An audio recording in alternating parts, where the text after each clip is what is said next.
The Cold War. A conflict waged not with open battlefields, but in the unseen corners of the world, under our feet, in our stories, and sometimes beneath the waves themselves. Nations bristled with paranoia, secret budgets ballooned, and intelligence agencies just turned over every leaf in the book of espionage, and then ripped the pages out and wrote some new ones. Tonight we're going to journey into the strangest efforts of the Cold War. Operations bizarre, audacious, and they defy belief, really. But they were real, orchestrated by real people with real stakes. I walk through silence, thick and cold, where shadows drift and time grows old. No voice to call, no path to take, just fog and fear with every ache. Souls in the fog. The first one, in 1960, the CIA's Director of Science and Technology embarked on an experiment that sounded more like science fiction than spycraft. And yet records confirm that it was real. The simple belief, if you can get this, that cats could wander unnoticed into places human agents couldn't. Why not turn them into covert eavesdroppers? So a veterinary surgeon was brought in, and over the course of an hour-long procedure, engineers and doctors implanted a tiny microphone into the cat's ear canal. A miniature radio transmitter at the base of its skull, and an almost invisible antenna woven along its tail. All wired to batteries in a system that meant to suppress the cat's natural drives, including hunger. Former CIA officer Victor Marchetti later described the end result bluntly as a monstrosity. A feline cyborg that looked outwardly normal but was burdened with cold, unfeeling technology. Training was painstaking and slow, as you can imagine. The cat had to learn to sit still, to ignore distractions, to transmit intelligible sounds back to the waiting agents. The first and only field test took place near the Soviet embassy in Washington, D.C. The target? 2 men sitting on a park bench conversing. The agents released the cat, only to see it step off the curb into the path of an oncoming taxi. The feline never even reached its mark. The project was abandoned. Declassified documents reveal the official assessment that while cats could be trained to move short distances, the environmental and behavior realities made them entirely impractical for espionage purposes. But if a cat with wires could fail so spectacularly, what other experiments lay hidden beneath the layers of these classified files? What else don't we know? August 18th, 1976, the Korean demilitarized zone, a poplar tree stood in the joint security area, blocking the view between the United Nations Command and their North Korean counterparts. What would follow would become one of the most bizarre confrontations of the Cold War. The U.S. Army Captain Arthur Boniface and First Lieutenant Mark Barrett, they had been supervising tree trimming when they encountered Senior Lieutenant Pak Chul of the Korean People's Army, nicknamed Lieutenant Bulldog, by the UNSC personnel for his ferocity. So Pak ordered the Americans to stop. When they persisted, he signaled attack. And within moments, multiple North Korean soldiers had advanced, and they hacked Boniface and Barrett to death with the axes that they had dropped themselves. Gerald Ford's crisis team convened at the White House, and the solution they devised wasn't war. It was woodcutting. And Operation Paul Bunyan was ordered. An overwhelming force would accompany a simple task: cut down the poplar tree. Over 2 days, planners including General Richard G. Stilwell mapped out every angle. On August 21st at 7 a.m., troops moved in. Engineers wielded chainsaws backed by heavily armed infantry, attack helicopters overhead, and an aircraft on standby. In just 42 minutes, the controversial tree was severed completely, its stump ground to dust, and all under the watchful eyes of North Korean soldiers and global broadcasters alike. No shots fired, but a tree had sparked a response so large it redefined brinksmanship itself. Now, in the dark sea lanes of the Sea of Acoustic, far from the prying eyes and satellite optics, a covert mission unfolded that epitomized both ingenuity and dread. In the early 1970s, the U.S. intelligence learned of a secret Soviet underwater cable. The communications line connecting the major Pacific Fleet base at Petropavlovsk on the Kamchatka Peninsula and headquarters to Vladivostok. This was no ordinary telephone line. It was classified, running through what was supposed to be sovereign Soviet waters, and carrying highly sensitive, unencrypted conversations among commanders and planners. The operation to tap this cable was a joint mission between the United States Navy, the NSA, and the CIA, codenamed Operation Ivy Bells.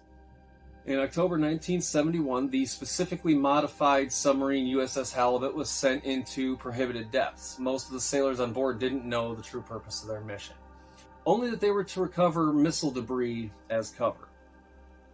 And underneath 400 feet of oceans, Navy divers emerged from a secret compartment off the submarine's hull, breathing special gas mixtures and traversing some icy terrain.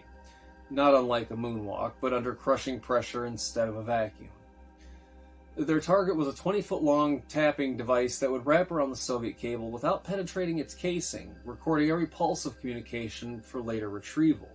Month after month, divers would return to replace the tape reels, each rotation weighted with risk. If discovered, it could have sparked a direct confrontation between the superpowers.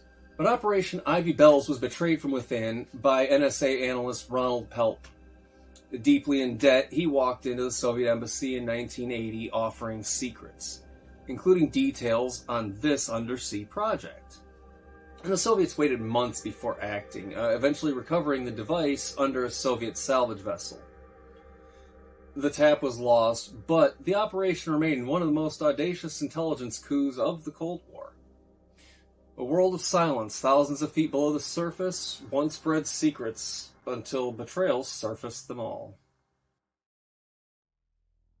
As the Iron Curtain sank over Europe in the 1950s, NATO planners grappled with the terrifying question: how do you stop a Soviet tank army from rolling across West Germany?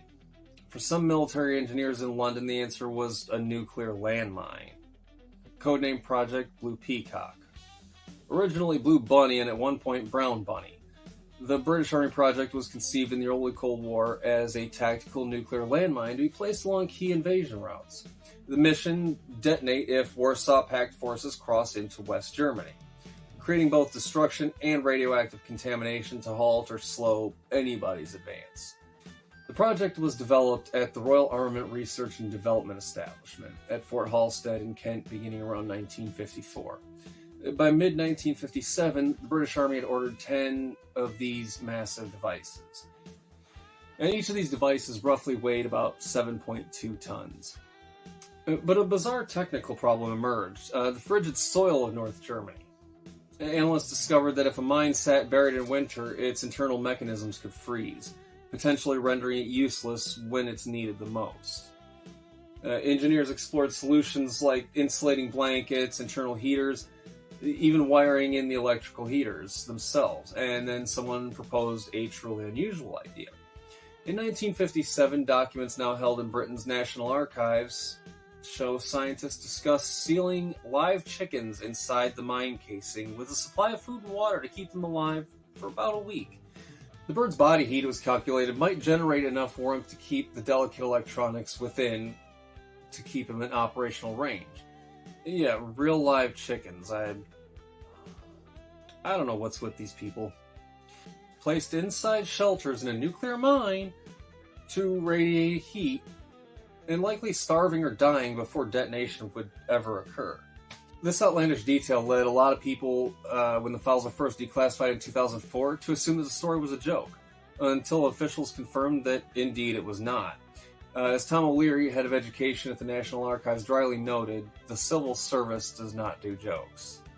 Despite the surreal concept, Blue Peacock never advanced beyond prototypes. By February 1958, the Ministry of Defense had canceled the project, citing the unacceptable risk of detonating nuclear weapons in Allied territory and the massive fallout that would obviously follow.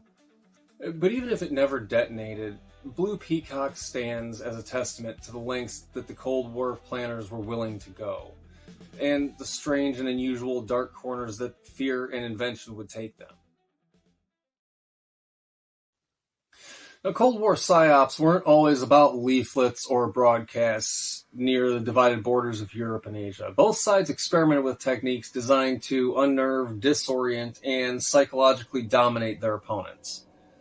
While many of these efforts remain classified or were just lightly documented, historians and former intelligence officers reveal glimpses into how fear and perception were used as weapons almost as potent as guns and missiles. And along the razor's edge that was the Iron Curtain, forces on both sides confronted not just enemy troops, but the minds of those troops. The goal wasn't always physical destruction. Sometimes it was just psychological displacement. Now, the Soviet and Warsaw Pact forces maintained extensive PSYOP units, psychological warfare detachments tasked with sowing confusion and fear amongst NATO troops and civilians alike. Their tools range from coded radio broadcasts played into the border villages to clandestine leaflet drops designed to erode the morale and stoke the rumors at night, when darkness would amplify the uncertainty. Now, in turn, NATO intelligence units studied every sound, every shadow, every pattern of movement along the border, trying to anticipate or provoke an enemy reaction. Now, one particularly unsettling tactic involved deception lighting and night noise, tested by several NATO units.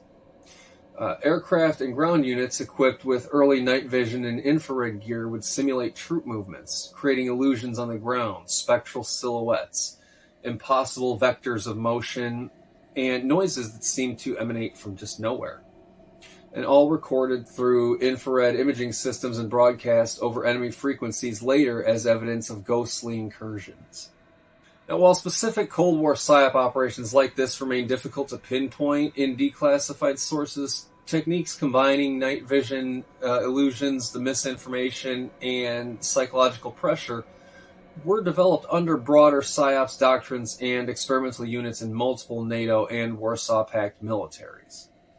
These weren't simple jamming signals or propaganda posters. They were attempts to reshape perception itself, to make a soldier doubt what he saw, to wonder if the forests at twilight hid enemies or if it was illusions. Some of these techniques drew inspiration from earlier and contemporary PSYOPs research where deception, sound, and sensory distortion were used to break will and seed doubt. Whether through phantom footsteps broadcast at night, eerie noises behind lines, or false infrared signatures meant to bait a response. One West German border guard later recalled nights when thermal viewers seemed to pick up figures moving through the trees, but when troops advanced, nothing was there. Some believed it was a technical error. Others whispered of psychological warfare tools designed to create the ghosts of the Iron Curtain. Now, in a war fought without shots, the mind became the battleground, and sometimes the night itself was a weapon. But from nuclear mines warmed by poultry, which is just so amusing, to operations that turned darkness into territory ripe for illusions and fear.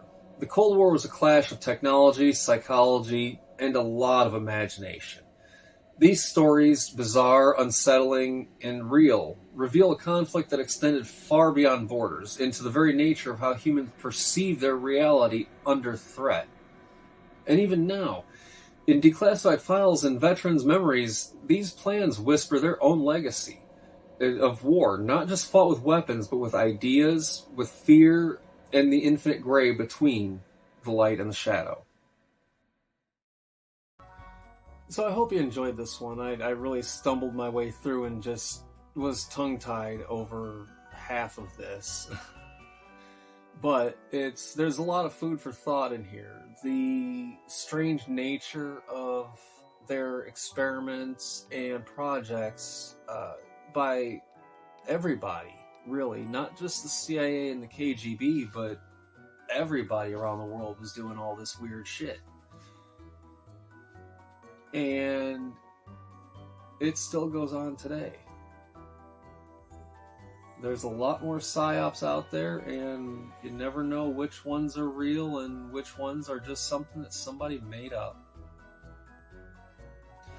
Well, for today, that's it. So hit that like, subscribe, share, leave us some comments. We appreciate it very much. Y'all have a good night.